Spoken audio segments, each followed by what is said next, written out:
Alright, dito na tayo mga ka-wild sa paggawa ng bahay ni Luntin. Pero habang kami po ay abala sa paggawa ng bahay ni Luntin, lagi naming napapansin ang ate ni Luntin na si Bibiliit na palaki ng palaki ang kanyang tiyan. Kaya kinausap na po namin ang masinsinan ng kanyang magulang para alamin kung ano ang totoong nangyayari kay Bibiliit. Pansin po kasi namin habang gumagawa kami ng bahay dito, sila pong pamilya, tingin-tingin nag-uusyoso. Pero napansin po talaga namin to si Bibiliit, yung tawagin nila, may malaki yung tiyan. Totoo, nung una, nag-iisip po kami na baka buntis o kung ano man yung sitwasyon niya. Kaya hindi lang po kami katanong, pero dumating po yung punto na nagtanong kami. Tanong na po kami sa kanila kung ano yung sitwasyon ni Bibiliit. Kasi noon pa pong unang pumunta kami doon sa kanila, ganyan na yung tiyan niya, malaki na. Malaki na. Napansin din namin yung malaki na yung tiyan niya. Tapos, pansin lang namin mas lumaki ngayon. Pero ano na, mga ilang buwan na yung nakakaraan. Napansin namin na mas lumaki ngayon. Kaya nagtanong na po kami sa kanila kung ano yung sitwasyon nito ni Bibiliit. Kung ano talaga yung kalagayan nila. Bakit bigla sila pong buwaba galing sa bundok at naiwan nila yung tatay nila doon. So sa pag-usyoso po namin, nalaman po namin yung totoong sitwasyon na nakakalungkot po, medyo nakakalungkot yung nangyari sa kanya. Mas napakabata pa niya para batahin yung gano'n nakakalungkot na kalagayan. Bihira po mangyari kasi sa kagaya niya na napakabata pa. Siguro po yun yung isang dahilan kung bakit nung nakaraan ay trauma. Hindi siya nakakakilala, hindi siya umiimik. At pinagamot niyo na po. Opo. Ayan, pinagamot po nila yung sa espesyalista, sa psychiatrist. Nasa ngayon, nakakakilala na si Lilit. Nakikilala mo na kami, bebe, ano? Ayan. Dati hindi po niya kami kilala, mga ka-wild. Nakalimutan niya kami na kami yung dati nung pumunta sa kanila. Sa ngayon, nung mapagamot siya, marami siyang gamot na iniinom, ano ate? Opo. Napakarami. Dami po. Marami. Marami po siya iniinom na gamot para sa utak. May pampatulog, may pampakalma, may antidepressant, nakita ko po may vitamins. Ngayon po, bumuti na yung kalagayan niya. Pero ano po nangyari? Paano po nyo nalaman yung totoong sitwasyon ng tiyan niya? Sino po nagsabi sa inyo? Yung doktor po, na umaano daw po, meron daw pong nakita siya parang style, ano po sa may mattress niya, parang bukol. Parang bukol. Ayan. Kailangan daw po ultrasound ito. So doon nyo po nalaman na may bukol sa tiyan? Ayun. So pumunta na po pala kayo sa UBI? Opo. Ano po ang sabi ng UBI ate? Sabi daw po sa akin, kailangan daw po ultrasoundin po ito. Ultrasound. At para daw po makita masyado. Kung ano yung bukol At nung una po, in-ultrasound po ito, medyo malabo. Ay ngayon po, ultrasoundin po utro. Ayun, medyo malabo po pero nakikita po yung bukol. Opo. Tapos ano pa po, kung madadala pa daw po sa gamot. Sa gamot para lumit yung bukol. Bukol po sa mattress ate. Opo. Sa mattress. Sa ovary. Kung ko nga po kung bakit kung saan po niya nakakuha ang bata. Hindi, may mga sitwasyon po talaga na ganyan po. Nagkakaroon po ng bukol sa mattress. Nalala ko nun yung kay Jessica Soho. Yung 17 years old na nagbuntis. Na sinasabi nila na ang pinagbubuntis ay isda. Opo. Kay Jessica Soho. Pero nung basahin talaga po ng doktor, hindi isda yung pinagbubuntis, kundi bukol. 17 years old din, bukol sa tiyan. Pareho niya po yung sitwasyon. Sana naman po, huwag naman po. Kailan niyo pa po napansin nung malaki na yan?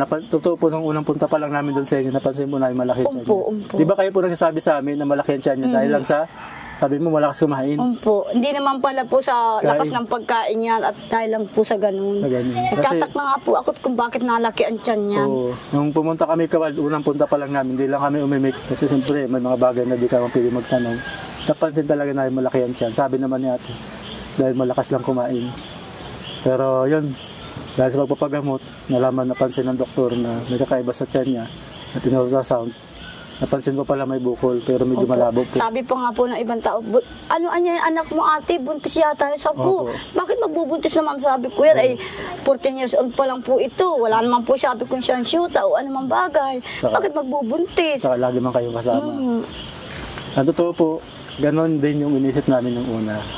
Hindi lang kami nagtanong sa inyo, nahiya kami. Pero yun nga, ngayon lang din natin napatunayan na bukol talaga kasi ilang buwan na rin. Saka Noong pong, sa tingin nyo ate, ilang buwan mo na napapansin yung Matagal-tagal na taon rin na ba? po. May taon na ba yung Hindi unti-unti? pa naman po. Sabi ko, bakit anak mo nalaki ang tiyan mo? Anong kaya? Sabi ko, nag-iisip na nga po ako na hindi maganda sa kanya. Baka sabi ko po ito na, nadisgrasya o buntis na o ano. Nagtatanong po kayo sa Po, kanya. sabi ko, anak ko, ano? May ano ka na, boyfriend ka na. Wala niya mama. Sabi, Ano po ang sinasabi niya? wala naman po. Wala po siyang kunikwento. Wala po. Sabi niya, Sa'yo, wala Bibilit, niya. wala bang gumawa sa'yo na masama? Wala naman. Kasi, totoo mga kawad, talaga yun ang unang-unang maiisip ng tao. Nung pagdating nga daw nila dito, yun din ang sinasabi ng mga kapatid Opo, mo, ng mga parang kapatid buntis ko siya. nagsasabi, ay, ate, buntis yata niya yung anak mo. Ako, bakit magbubuntis naman? Ay, wala naman sabi ko yan, syuta o ano man, at wala pa po sa isipan yan maganyan. At batang-bata, di nga po marunong mag-ayos sa sarili pa, ganyan lang po. Kakalungkot naman. So, Hindi magpaganda, hindi. so ano po yung sabi ng ubi? Kailangan Ma-ultrasound po talaga para po ito. makita yung sitwasyon ng bukol, kung ano po yung gagawin, kung i-operahin o kung gagamutin lang. Opo, yun po. Pero, yun po, babalik kayo para Pa-ultrasound. ulit. Oo. Pa-ultrasound. Titingnan pa po utro yan kung ano po problema po talaga kung uoperahan o ano. tanong ko ate, may taon na ba yung paglaki ng tiyan niya? Taon na? Ano po, matagal-tagal na rin Tagal po ng yan. taon na. Nung pumunta kasi kami sa inyo po, ganyan nakalaki yung tiyan niya, pero hindi ganyan kalaki, mas malaki ngayon. Pero ganyan nakalaki yung tiyan niya. Naalala niyo po. Maliit-liit pa po yun. Pero sabi niyo sa amin, magtataka kami kung kumusta siya kasi hindi ako nagdirekta po sa iyo. Sabi ko, kamusta po yung anak nung yan? Sabi mo sa akin, malaki ang tiyan niya kasi malakas kumain. Di ba yun sabi mo? Opo. Doon kami medyo nakapanting isip kasi baka totoo kasi kayo naman nakakilala. Nasabi niyo malaki yung tiyan kasi malakas kumain. Di naman pala Pero po. tapos minsan nagkita ulit tayo, sabi niyo po, nagliit na yung tiyan niya. Di ba Opo, sabi niyo? nagkasakit po siya, nagkatrauma Tapos po, di siya po kumakain. Nagliit yung tiyan niya. Nagliit po. Mga 2 buwan po siyang hindi nakakakain noon. At parang wala po siya sa sarili niya. Siya na po yun yung nawala sa sarili. Na hindi niya kayo Opo, kilala hindi. minsan, tapos hindi niya nakilala ibang tao. Mhm. Pero ngayon po, naipagamot niyo na siya, bumalik na uli yung Dati po, memorya niya. Oo, dati po niyang isip bumalik na. Pero nakakatuwa, gumaling na yung memorya niya. Kaya nakakalungkot lang, nalaman niyo may problema siya. Opo, mayroon pong problema. Nalala ko na ate, hindi lang po ako nagdidirekta sa iyo, pero madalas mo siya dalhin sa mga albularyo. Ano po? Opo, dinadala-dala ko po ilang Pero albularyo na po. Hindi ko po 7. masabi na dalhin niyo sa espesyalista, sa doktor. Kasi Wala pa po, puro kayo albularyo naman po muna yung po. may karapatan. Kaya lang, hindi ko po masabi sa inyo. Pakita ko po yung kalagayan niya. Kailangan talaga po na espesyalista. Hindi pang karaniwan sitwasyon niya. Akala ko talaga nung una, totoo po. Nung una, nawalan siya ng memorya, trauma dahil sa may masamang tao gumawa sa kanya, na dahilan ng paglaki ng tiyan niya.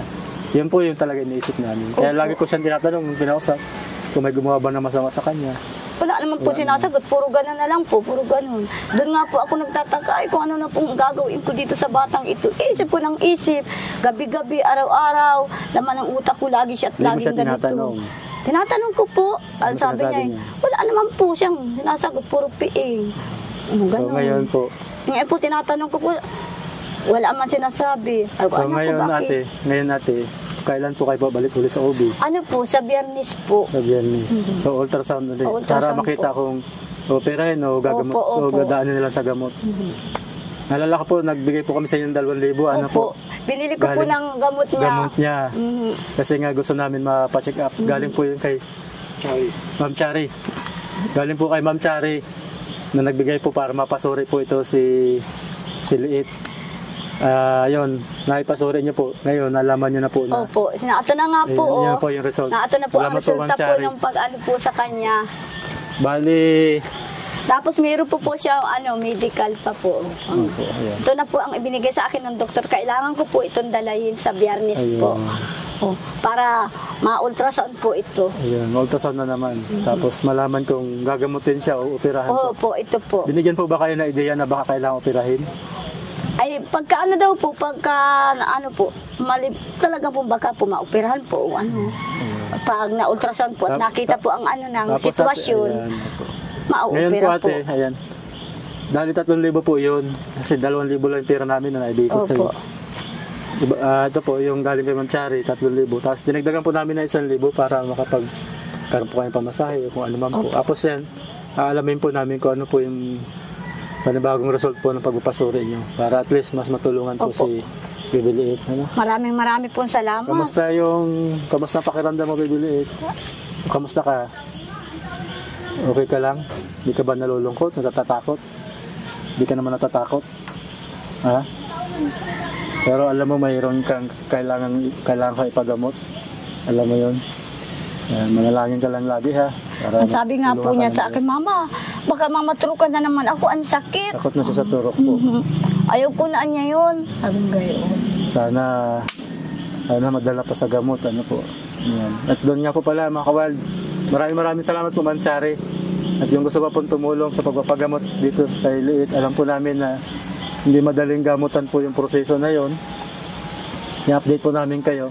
Yung gusto pong tumulong, comment na lang po dyan sa nakapin na comment sa baba para maipagamot po ito. Opo. Ito po yung result nung unang upunta nyo sa OB ate. Opo. Na sinabi pong may cyst, ovary. Oo. Opo. Maraming salamat po dahil po sa nagtulong po sa amin para po maipagamot po si ate.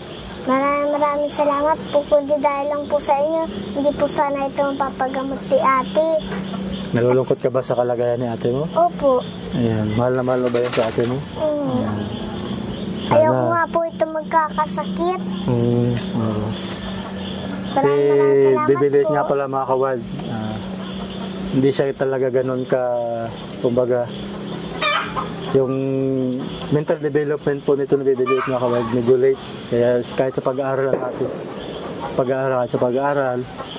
So, kaya madalas po hindi niya talaga alam, may mga pagkataon na hindi niya naintindihan ang nangyari. Kahit ngayon, hindi niya po masyado naintindihan. Pero at least po, sinisikap naman ni Ate Arlene na gawin yung lahat para may paggamot po ito si Bibiliit. Ayan. Kaya ngayon, kung mga kawild, malaman namin na ayun, bukol sa mattress po, medyo nakalma din yung aming pag-isipan na hindi naman kagaya nung iniisip namin kasi mas malungkot na karanasan yun para sa isa. Pero sa totoo lang, hindi pa rin maganda na ganito po yung naging sitwasyon. Alam po namin na hindi madali yung daraanan po ni Bibiliit, yung pamilyang ito. Ayan, pero ayan mga kawild, maraming salamat nga po pala kay Sir Erwin na nagpapagawa po ng bahay para sa kanila. Salamat po Sir Erwin, malapit na po matapos yung bahay.